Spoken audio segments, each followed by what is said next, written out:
E dessa vez vamos falar do bovino pantaneiro, uma raça que chegou à maior área alagável do mundo ainda na época do descobrimento do Brasil. Este animal veio da Europa, lá da Península Ibérica, e foi trazido pelos portugueses e espanhóis. Bom, gente, há muitos anos, pesquisadores da Embrapa e de outras instituições de pesquisas estudam este gado, que já se tornou um patrimônio genético nacional. O bovino pantaneiro é um animal taurino extremamente adaptado às condições pantaneiras e tem como um grande diferencial seus cascos densos e resistentes, capazes de suportar tanto os longos períodos de seca quanto os anos de cheias dos rios pantaneiros. E o repórter Marco Ribeiro conversou com a pesquisadora Raquel Juliano sobre o tema e você confere as informações a partir de agora. Pode rodar.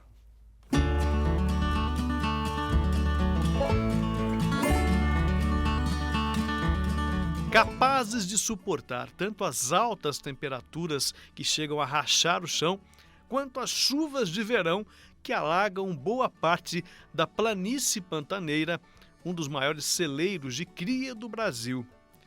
As principais características desse animal são sua adaptação e rusticidade.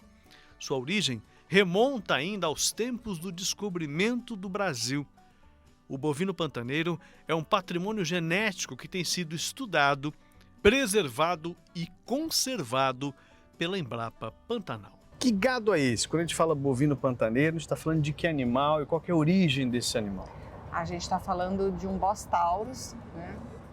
Então, são os taurinos que vieram durante a colonização com os portugueses e espanhóis, com o diferencial aqui do Pantanal ter sido inicialmente colonizado pelos espanhóis. Uhum. Na verdade, não foi uma colonização, mas era uma passagem, né? Era um caminho dos espanhóis e aqui era considerado o Reino de Espanha, por conta do Tratado de Tordesilhas.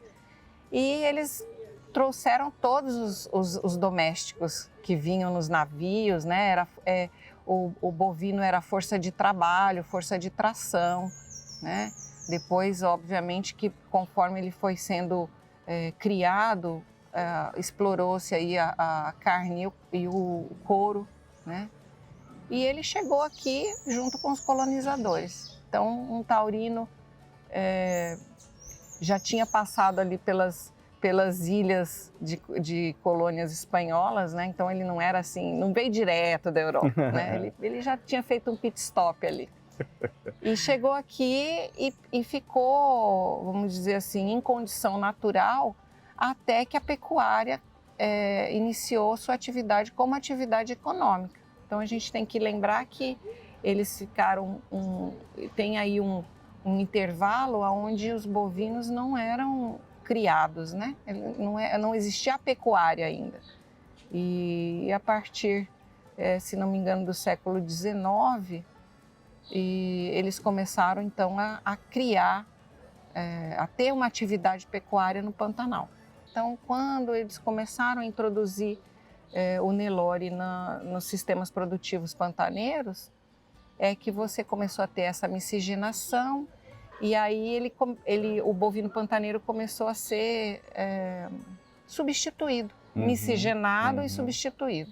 Então, hoje a gente tem uma população muito pequena, né, em risco de extinção, e é por isso que desde a década de 80 a Embrapa e os seus parceiros têm trabalhado em projetos de conservação, em projetos para melhorar então a adoção e estabelecer uma população que saia do risco de extinção.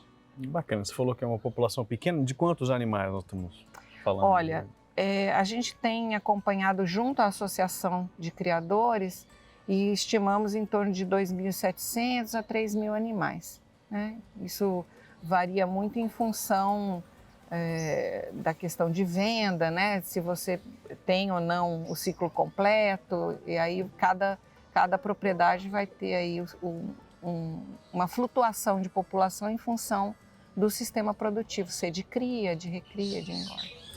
O legal, Raquel, é que assim, por mais que o Nelore reúna todas as características, nós sabemos que ele reúne como zebuíno, como animal extremamente adaptado ao clima tropical do Brasil, Mas o pantaneiro, ele viveu selvagem aqui por um tempo, vamos dizer assim, Isso. né? Então, assim, o grau de adaptabilidade, o grau de sintonia com o bioma é algo fantástico. E a gente tem que considerar que, como ele tem uma carga genética taurina, ele também tem características de qualidade interessantes, né? São animais que têm pelagens variadas, né? Sim. Isso seria um indicador de variabilidade genética? Exatamente. Uma questão que a gente sempre procura, como são populações pequenas, nós temos necessidade de ter variabilidade genética para não correr o risco de uma consanguinidade excessiva, né? Então esse é o grande dilema.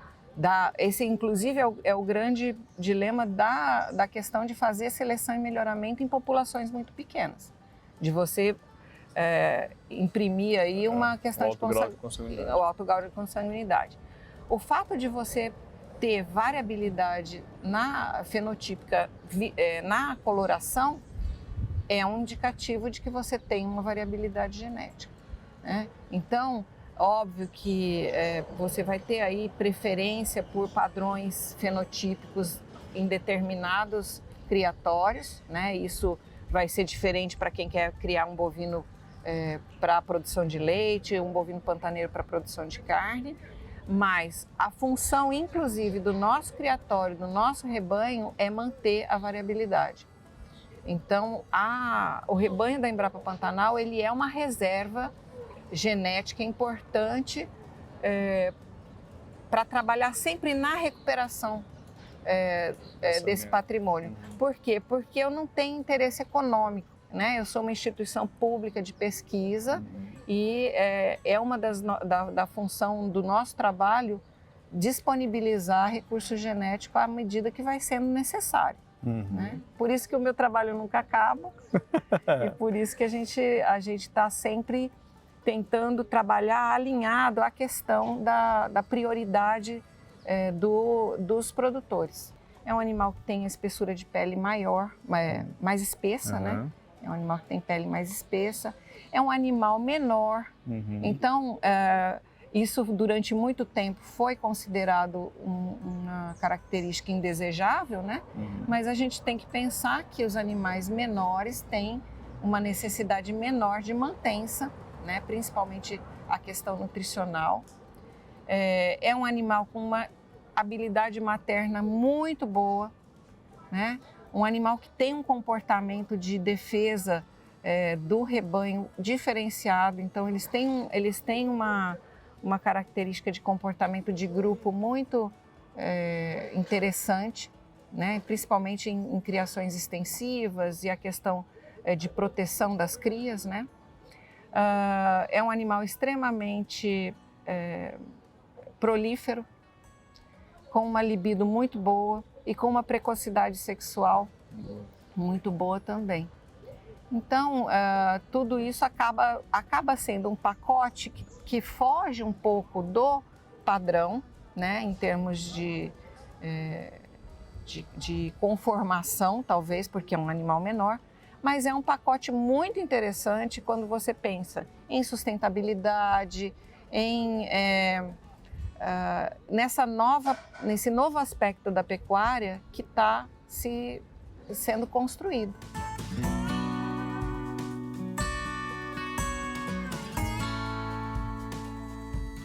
Que pé que está esse trabalho que vocês estão fazendo? Então, a gente começou primeiro caracterizando o animal. Então, o início da pesquisa foi caracterizar o animal e em sistema de cria, né, que é o nosso sistema principal aqui. Depois a gente teve uma segunda fase de pesquisas justamente para detectar as questões de qualidade, né, de genes que imprimem qualidade à carne e ao leite também. A questão da resistência genética é bastante importante. A gente tem sempre trabalhado isso no sentido de agregar valor, né? Então, qual é esse produto? Né? O que a gente pode oferecer de diferencial? E agora, o mais importante que a gente tem trabalhado sempre junto com os produtores é a questão do registro dessa raça no Ministério da Agricultura, porque aí você concretiza o bovino pantaneiro como produto, sêmen, embrião, carne, marcas, né? E temos que trabalhar nisso exatamente para cada vez mais estimular com que os criadores percebam que é um bom negócio, né? E consagrar, não, mas e consolidar a questão do patrimônio genético brasileiro, né? E junto ao Ministério da Agricultura, assim como ele é um patrimônio histórico do Estado, né? Então já existe esse reconhecimento. Uhum. E nós somos a última